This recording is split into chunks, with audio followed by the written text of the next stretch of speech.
তো গাইস আসসালামু আলাইকুম। তো কেমন আছেন সবাই? তো গাইস আজকের ভিডিওটা কি নিয়ে হতে চলেছে আপনারা একটু স্ক্রিনে লক্ষ্য করে দেখেন তাহলে বুঝতে পারবেন। আপনারা কি চিনতে পেরেছেন স্ক্রিনে এই ব্যক্তিটাকে? কোন ব্যক্তি নাই যে এই পৃথিবীতে তাকে কেউ চিনে না, সবাই তাকে চিনে। সে হচ্ছে Ronaldo, football king, world king, সারা বিশ্বর কিং। তার মতো ফ্যান ফলোয়ার কিন্তু এই পৃথিবীতে আরো কারো নাই, ঠিক আছে?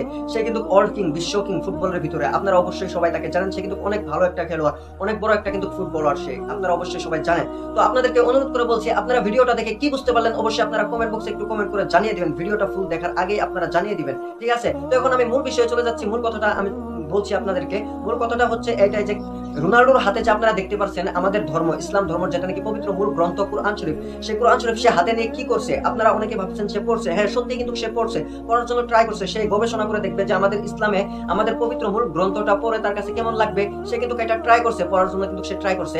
মাশাআল্লাহ মাশাআল্লাহ, অনেক ভালো লেগেছে। রোনাল্ডো যে আমাদের পবিত্র মূল গ্রন্থ হাতে নিয়েছে, পড়ার জন্য ট্রাই করছে, আমার কাছে অনেক ভালো লেগেছে। আপনাদের কাছে কেমন লেগেছে আপনারা অবশ্যই কিন্তু কমেন্ট বক্সে জানাতে ভুলবেন না। অবশ্যই আপনারা যদি মুসলমান হয়ে থাকেন অবশ্যই আপনারা ভিডিওটা শেয়ার করে দিবেন। দেখেন, একজন খ্রিস্টান মানুষ হয়ে যদি আমাদের পবিত্র মূল গ্রন্থের বিষয়ে বুঝতে পারে, আর আপনারা মুসলমান হয়ে আমাদের পবিত্র মূল গ্রন্থের কথা বুঝতে, তাহলে আপনারা কেমন মুসলমান? আপনারা যদি মুসলমান হয়ে যদি পবিত্র মূল কুরআন শরীফটাই যদি আপনারা না পড়তে পারেন তাহলে আপনারা কেমন মুসলমান? আপনারাই বলবেন তো কমেন্টে।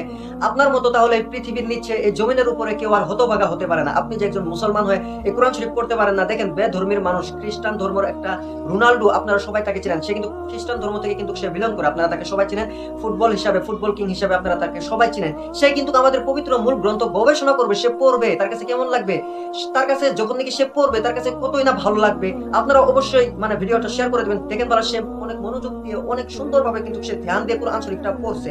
আপনারা কিন্তু ভিডিওতে দেখতে পাচ্ছেন সে, তার কিন্তু আওয়াজটা দেওয়া হচ্ছে না ভিডিওতে, কিন্তু একটা মিউজিক লাগিয়ে তার ভিডিওটা এটা ভাইরাল হয়েছে। আপনারা অবশ্যই সবাই জানেন আমাদের কুরআন শরীফ নিয়ে সে কিন্তু ভিডিওটা বানিয়েছে। অনেকে আবার বলবেন যে রোনাল্ডো ভাইরাল হওয়ার জন্য এগুলো করেছে, কিন্তু না না, আমি রোনাল্ডোকে সিলোট জানাই। আমি অনেক বড় একটা ফলোয়ার্স, তাকে আমি অনেক ফলো করি। সে অনেক ভালো একজন মানুষ। সে কিন্তু ফিলিস্তিনকে হেল্প করেছে, আপনারা সবাই জানেন। সে কিন্তু ফিলিস্তিনকে সাপোর্ট করে।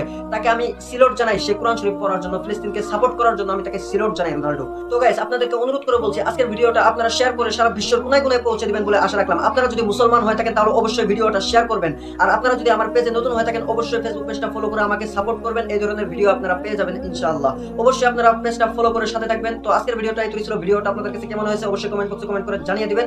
আর রোনাল্ডোকে আমি লাস্টে একটা সিলোট জানিয়ে দেই। আপনাকে আল্লাহ পাক রব্বুল আলামিন হেদায়েত দান করুক। আমাদের ইসলাম ধর্মের বিষয়ে আপনাকে জানার জন্য আল্লাহ পাক রব্বুল আলামিন তৌফিক দান করুক। সকলে বলুন আমিন। সবাই ভিডিওটা শেয়ার করে বিশ্বের কোনায় কোনায় পৌঁছে দিবেন বলে আশা রাখলাম। তো সবাই ভালো থাকবেন, সুস্থ থাকবেন, আমার জন্য দোয়া করবেন। সামনের ভিডিওতে আবার দেখা হবে। আসসালামু আলাইকুম, আল্লাহ হাফেজ।